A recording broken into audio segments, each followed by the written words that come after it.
Hello, I'm Helen Aguirre. The United States Conference of Mayors, a nonpartisan organization for cities and their leadership, was held in Miami last week. Inaugurated as its new president was City of Miami Mayor Manny Diaz.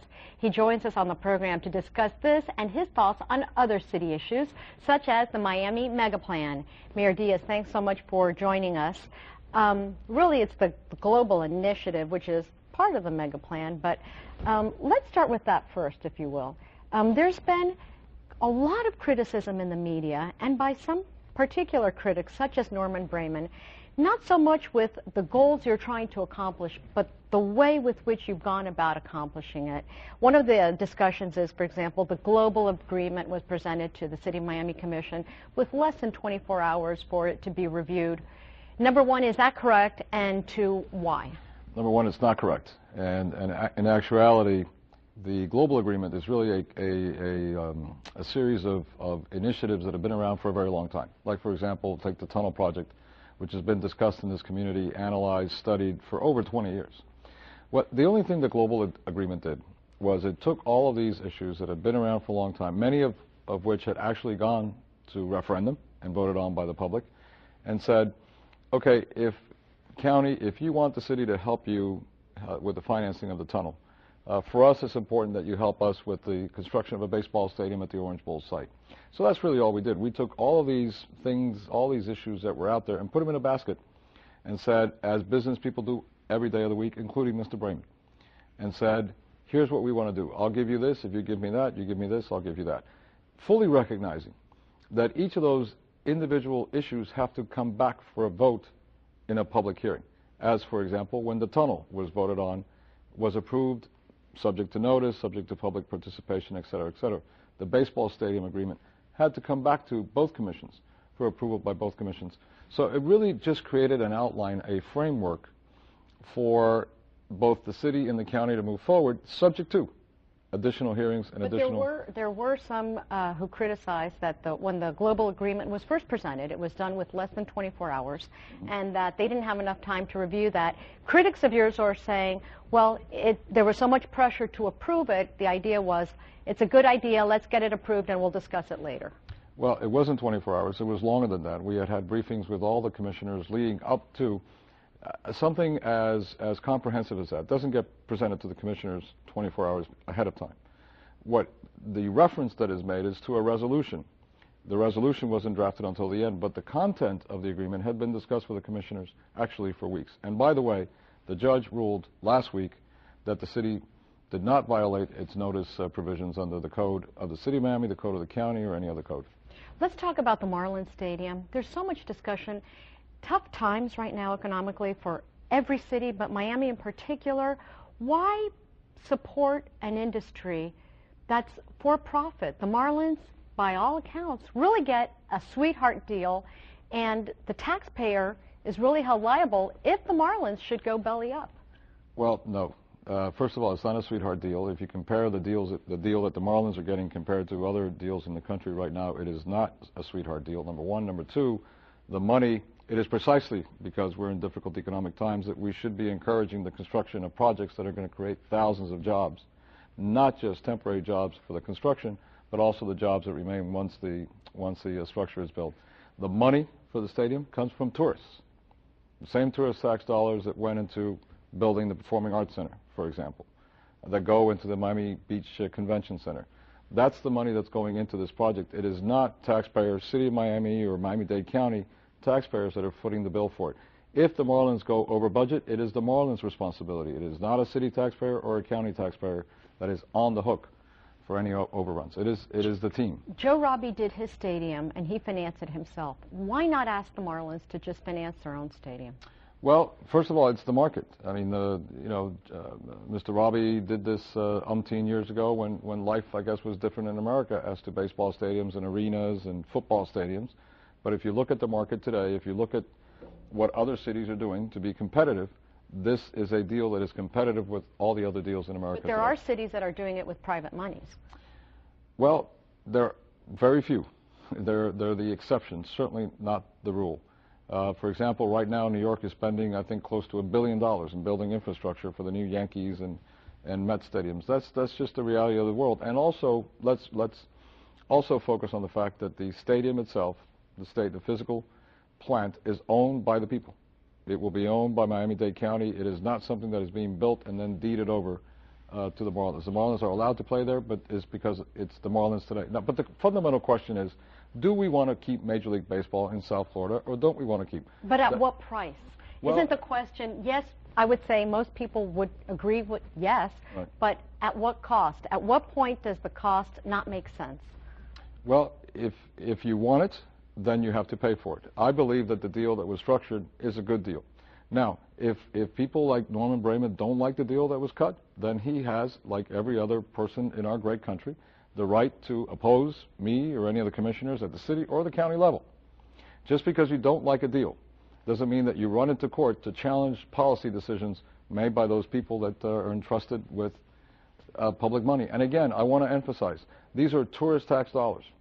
These are tourists. These are the people that come into our hotels and pay bed tax dollars. We're taking that tax that's collected from their stay here in Miami and using it to pay for the stadium. And again, the deal is competitive with the other deals that we've studied throughout the United States. Greg Fields was on once, or maybe he wrote it in his column in the business section of the Miami Herald, and he said, if Cher comes to sing at a concert at the the new stadium, the Marlins get the revenue for that. Do the Marlins get all the concession revenue and revenue dollars from performances? They're allowed to hold other events at the stadium and make money. And again, this is Monday morning quarterback, I think, on his part.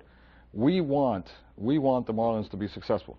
We are not going to make this kind of a public investment and then make the deal so unfriendly or so unprofitable for them that they're not going to be able to survive, and then we're going to have a white elephant. So, yes, we made a conscious decision. We want them to bring Cher, we want them to bring the Rolling Stones, and we want them to bring as many people as they want. I'll go to the Rolling Stones. And make as much money. We shouldn't be concerned, quite frankly. We shouldn't be concerned with how much money the Marlins are making. We should be concerned with whether or not we have made a good investment that has kept the Major League Baseball team in Miami and brings concerts, and that is in part what the Orange Bowl was about too. I mean, the baseball stadium is more than just a place where 81 home games are going to be played. It is also a sense of community. You know, we had two presidents come into the Orange Bowl. We had the Pope. I mean, and we need a facility like that in Miami, not just to have a baseball game, but also to promote those kinds of activities. If we need a facility like that, why not proper amount of parking for that facility? The idea that you're going to spend that amount of money, it reminds me of the Center for Performing Arts. You pay that amount of money and insufficient, in the case of this new stadium, insufficient parking. You're asking people to park in front of other people's lawns and so on. Well, maybe that makes money for those homeowners, but it doesn't make sense for the person who's paying top dollar for a venue there. Actually, no. Actually, we are building 6,000 parking spaces on site at an average of 2.5 people per car. This is about 15,000. So we'll be able to accommodate at least half of the stadium inside. Why not just build more? Well, because you also want to have some green spaces. And remember, we want to create a site now that isn't just a stadium, like the Orange Bowl site was for only 6 days a year. We want to create a site that is going to have restaurants, possibly a hotel, shops, retail, so that you come there before a game, you stay after a game, you come when there are no games. And that's, to me, that's the beauty of the opportunity of what we're going to be able to do to help revitalize Little Havana. It needs a shot in the arm like this. For years, it's been just 6 home games for the Hurricanes, and that's it. 40-some acres sitting there idle. Let's move on to the tunnel for a moment. Okay. There's state and federal dollars that are going to go into this tunnel project. Important tenants of the port don't want it. Why? Well, I don't know that they don't want it. I mean, I haven't seen any public statements. Royal Caribbean, Carnival. Yeah, I know. Mr. Brayman keeps saying that, but I've yet to see a public statement from the leadership of either institution. The only thing that they're concerned with is the possibility of tolling with respect to their employees, and that's an issue that I think the county can resolve. I think I've driven into the port, as I'm sure many have, and to take a passenger cruise, and it's not very welcoming. If you're coming from Wisconsin and you're trying to get into the port and you have a bunch of 18-wheelers lining up to try to get into the port, we want to take those away from there. And I think in the long term, it's going to be beneficial for the cruise lines as well as for our cargo. Aren't there security issues of having a tunnel, of what can go through a tunnel, and the delay that's put because the contents have to be checked for to meet federal security requirements? Well, I think we should be concerned with security, with whether the trucks are coming through a tunnel or driving down Biscayne Boulevard. But it doesn't create a special backlog for tunnels and make it harder for them to get in? If that's the only venue they're going to be, that's the only vehicle, not vehicle, if that's the only way they can get into the tunnel, let's put it that way. I don't think so, but frankly, if there's a little inconvenience for the cargo business, I think the biggest inconvenience right now is to places like Overtown, Park West, and the Omni that are subject to thousands and thousands of 18-wheelers driving through there each and every single day. Miami-Dade College, where we've had injuries to students trying to cross the street. Those are real inconveniences for the people that live in that area, for the people that we want to attract into the urban core. Let's talk a moment about the Mayor's Conference that you just hosted. Mm-hmm. Congratulations, you're the new president of that organization. The Green Initiative was an enormous initiative that was discussed. Time's come. What is the biggest outcome of that? Well, the little program that we started here in Miami just a few years ago has just gone national. And it was, I mean, that's one of the things that you feel really proud about, the fact that now our program locally, that Les Moonves, president and CEO of CBS Corporation, came down to have a joint press conference with us to say that the model, the Miami model, is now going to be available to all cities throughout the United States. It's a public-private partnership where advertisers have to pay for advertising anyway, stations pay commissions anyway. But what happens now is that for environmentally structured advertising, those commissions go to cities. And that's what the city of Miami did. For example, we've raised over $1 million in revenues for green projects like the solar panels that we installed at City Hall. That project in City Hall probably cost somewhere north of $250,000. There's no way in today's budget times that I could take $250,000 and put into that. But now through this effort, I was able to do it along with a number of other initiatives. Now every city that has CBS stations and affiliates will be able to do the same. So it's very exciting. You were really critical of the federal government's abandonment of cities. How much participation should the feds have without crimping on the city's ability to be able to function? It just seems that whenever federal dollars are incorporated, there are so many strings that are attached. That's true. So but you know, what's the answer? What's the happy medium there? Is to get out of our way. Just be partners and let us do what we do. I mean, in what projects, well, for example? In anything, in greening, in crime, in poverty issues, education. There are so many right now. If you look at cities, first of all, America is becoming more and more urbanized, just like the rest of the world is. And right now, over 80% of Americans live in cities, and that trend is continuing. People are encouraged to go back to cities now.